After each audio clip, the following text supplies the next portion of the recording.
Né sous la plume du géographe français Onésime Reclus en 1880, le mot francophonie s'est mué en francophonie institutionnelle un siècle plus tard.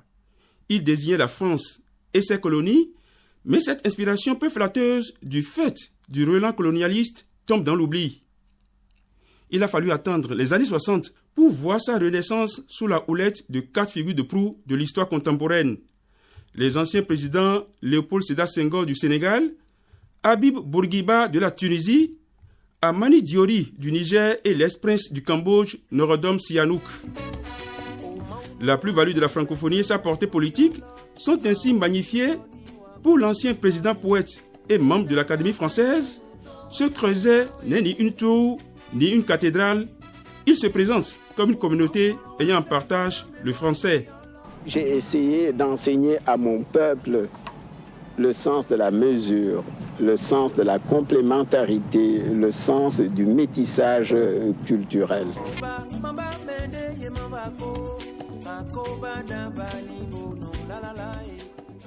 C'est le 20 mars 1970 que la francophonie institutionnelle a connu son baptême du feu avec la création au Niger de l'ACCT, l'Agence de coopération culturelle et technique.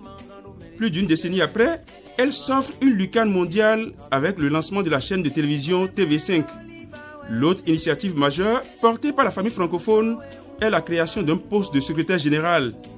Cette décision historique a été actée à Cotonou lors du 6e sommet de la francophonie organisé du 2 au 4 décembre 1995. La francophonie a dès lors pris une véritable dimension politique et pour lui donner une direction, un secrétaire général est pour la première fois porté en triomphe. Le diplomate égyptien Boutros Boutros-Ghali est élu lors du sommet tenu au Vietnam en 1997.